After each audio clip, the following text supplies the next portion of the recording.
Hello there and welcome to the Fastmarkets Live Lounge. We are here recording live at the Lithium Supply and Battery Raw Materials Conference. We're here in Las Vegas. Now, I'm Georgia Tolley and I'm delighted to say that this series is brought to you by Aquatech. Today, I'm joined by Dorothea Soule, who's known by many as Thea. She's a highly respected industry leader with over 2 decades of experience spanning energy, metals, recycling and agribusiness. She currently serves on the advisory board of Momentum Technologies. Now, they are a company that is pioneering modular, high-purity critical metals and battery recycling solutions. Prior to joining Momentum, Thea was Chief Commercial Officer at EcoBat. Now, they're the world's largest battery recycler, and while she was there, she led the company's global expansion into lithium-ion recycling across the US, the UK, and also Germany. Earlier in her career, and intriguingly, she held senior commercial roles at Biosev. Now, that is a part of the Louis Dreyfus Group in Brazil. And when she was there, she was working at the intersection of global commodities and industrial strategy. Thea, thank you so much for joining us. Thank you for having me. Well, we just heard there in the introduction, obviously you have a huge sort of scope of experience. Let's start with that journey. You know, your background spans neuroscience, agriculture, metals, recycling, really very varied indeed. What is the common thread that we can see that runs throughout your career? I think it's going after challenges. And so starting with a really difficult degree like neuroscience, I originally wanted to be a surgeon. Then I went to China to learn Chinese for a year and worked at Pfizer Pharmaceuticals and really fell in love with international business more than the medicine itself and said, I'm going to pick up and move to Brazil when I graduate, and then found a job and started in the biofuel sector. And every single turn of my career was really touched by this question of kind of what's the big challenge that both the world and I can face direct head on. I mean, even just from that sentence, I get a sense of how many countries you've lived in, how many languages you've learned, how many different sort of challenges you've looked for in your career. I'm really interested in the neuroscience bit. Then, of course, you got the MBA from Kellogg. How does that sort of come together to influence your leadership style? Yeah, so I think that there's a human component and a psychology behind how we do things, that after you've studied neuroscience and you understand how the brain works and how people work, I think there's certainly an aspect of that you bring into your management style and your ability to deal with people. There's also a systems approach to science that I think you can apply to kind of every aspect of business. Is how do we think about the problems? What questions are we asking? Are we asking the right questions to kind of move the business forward? Would you recommend someone just starting their career follow up a similar path? I mean, it is quite, neuroscience is so niche and so specific. So I think that if you have a love of learning and challenging yourself, I think you can study anything you like. I know great people in the banking world that were philosophers, or someone who studied history that's now in international business. I think I really believe in kind of that broader scope of learning, and that we need to consistently question ourselves and how much we dedicate to learning in the beginning part of our lives, and how you can bring that through to kind of continue on through your adult career. Okay, so I'm just going to go back to one of your specific roles. When you were at EcoBat, that was obviously a sort of key moment in your career because you led that major global expansion into lithium-ion recycling. What were some of the key challenges for you in that role, and how did you overcome them? Well, I think that actually the biggest challenge for me in moving from agribusiness into metals or recycling is your skill set really transferable? After you spend 15 years in an industry, you develop a reputation, a knowledge base, connections, an awareness of all of the factors that are affecting that business. And that's what it was like in Brazilian agribusiness in the biofuels and sugar sector. And when I moved to EcoBat, it was really how transferable is that skill set, and how I like to position myself now as any industry with an underlying commodities exposure that has high capex is a very similar process for evaluating and optimizing returns for investors. And so kind of thinking through Ecobat in that lens, it was the first chance that I had to really transition from a knowledge base and see how easy is it to go into another industry. And since then, I've done this a number of times and have found that it gets easier every time you do it. How quickly do you think you settle in to the new role, the new industry? Well, there's always a lot of challenges when you come in as an outsider because there are many people with significant both company and industry knowledge that you need to win over, that there's a reason that you're there beyond just specific information. And so I'd say to win over kind of an existing team takes about 60 to 90 days for them to start to get engaged with your process and your methods. And then with clients, it can take longer. And I think that's one of the key learnings from transitioning is how do you surround yourself with the right people that complement your skill set, and oftentimes that are industry personalities or knowledge base that you can lean on as the experts with the deep knowledge where you have a more broader set. It's really interesting, that sort of sense of you'd need to ask questions during that time, but then you don't want to lose your authority. And I suppose it's about that balance when you go into new sectors. But I think this is where the neuroscience comes in, because at the end of it, asking questions and getting someone to talk is one of the best ways for you to win them over. The more you speak, the less impact you're going to have on the other party. I really like that way of looking at the twist there. And I think I think maybe the neuroscience comes into the fact that you've worked across all sort of different sectors as well, in the sense that you've worked in legacy sectors like the agribusiness, although that's innovating as well, and then also innovation-driven environments like now. I think innovation is a word that's bandied around a lot. What does it actually look like to you, rather than just a phraseology or a lip service? What does true innovation look like?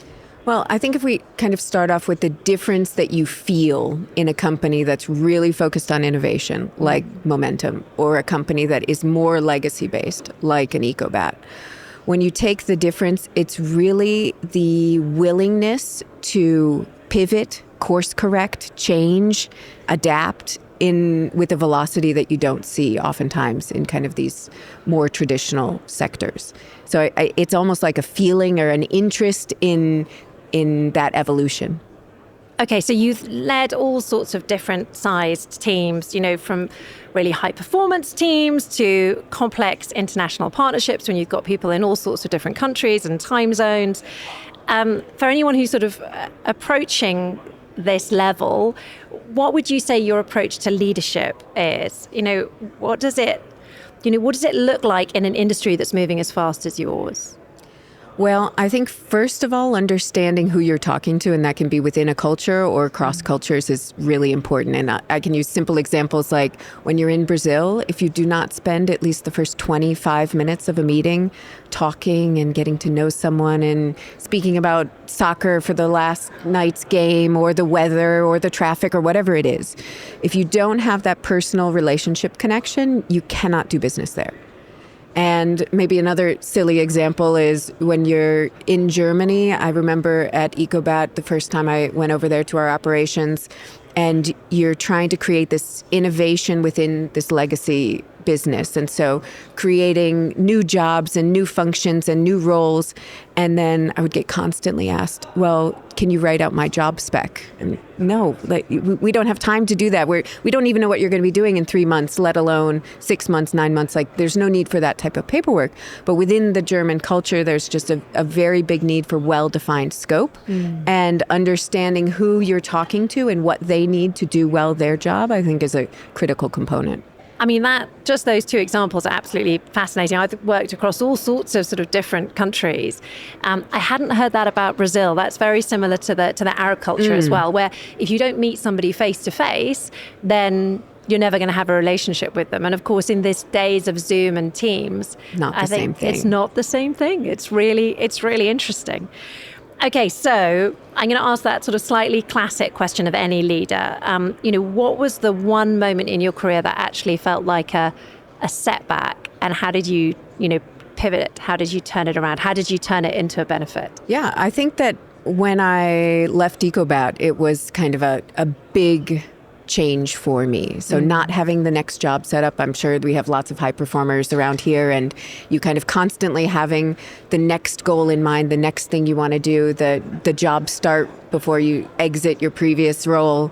That was kind of the first time in my career that I took some time. I joined a tennis team. I, learned to play mahjong. I did a lot of things that are not kind of traditionally associated with corporate life. And I think that gave me the space to entertain possibilities that I otherwise would not have, like the startup world. And so pivoting from consistently in multi-billion-dollar companies where you're a high-level executive. My last job, I had 800 people on my team, just massive structures, to this kind of solopreneur consulting advising role where you're helping companies that, are worried about cash flow and their strategy and their first demonstration plant and all of these things all at the same time, but with very little team to lean on. And how you pivot to using the resources that you do have and accepting that you can't do everything, I think was a setback that turned into a really wonderful experience, and that I've since dived really deep into this startup world. And I think that it's quite incredible. Momentum's doing amazing things, and they're one of many of my clients that I think is really exciting to get in on the ground floor and help them really search through their commercial strategies. Yeah, it must have been really exhilarating in some ways, especially, going from that slightly more, I don't know, I always imagine the big multinationals as being a little bit more staid, a bit more slow moving. Well, they must be compared to startups, definitely. right?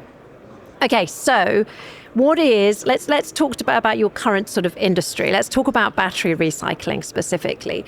What do you think is sort of the one major misconception that people outside the industry have about battery recycling that you'd like to sort of correct in their minds? I mean, I think there's a few of them. One is that battery recycling is focused on end-of-life batteries. I think that when you think about the infrastructure that we're trying to build, it's actually quite related to production and production scrap. And so 40% of feedstock, when you think about a battery recycling unit, is actually coming from new production, from a battery that never made it to usage.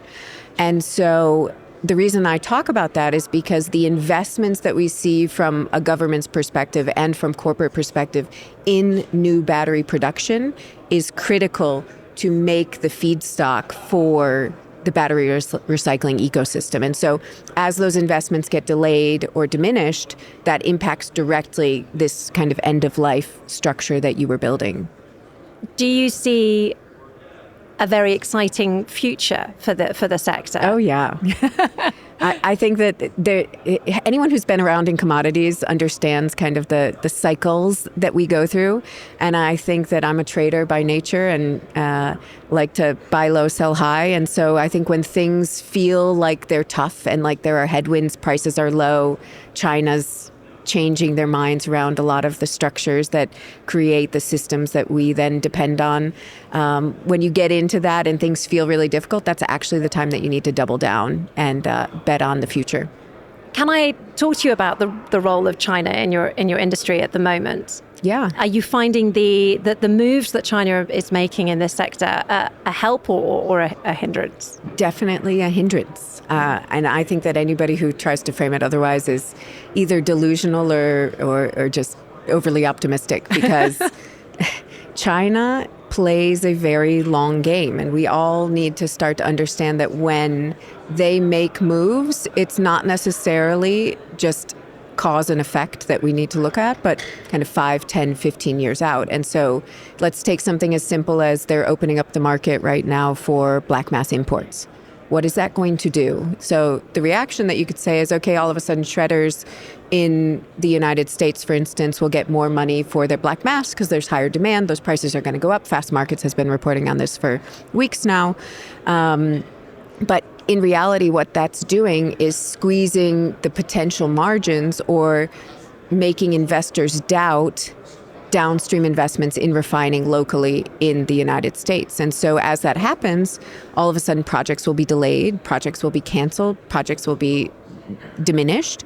And in 5 years, when then China decides not to import black mass and prices drop out from under you, all of a sudden you see a lot of companies go bankrupt, have difficulties, those types of things. We've seen this in rare earths, we've seen this in solar, we've seen this in many different segments that this playbook has played out again and again. And every time we as rational, logical, capitalist investors follow the logical path that they know we're going to and don't make the investments and then don't have the protections that we need to have the critical minerals, the security of supply chain that we need to have for long-term success as a nation and as the West, let's call it. Is there a way of breaking that cycle, do you think? I mean, the problem, I suppose, if you perceive it from this point of view, the problem is that industry in China gets a lot of government support. Yeah, I think that we saw movements in that direction. I think there's both direct support, like we saw through the Infrastructure Act, but there's also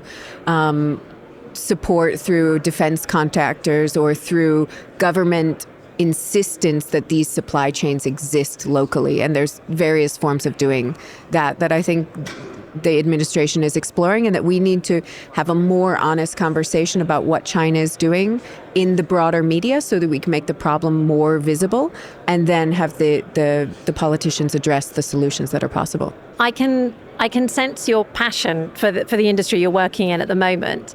To what extent do you think that purpose, that passion is essential for a leader to succeed? You know, do you have to believe in, I mean, it sounds ridiculous in some ways, but do you have to really believe in what you're doing? Do you have to believe in the future of the sector, the rightness of the sector?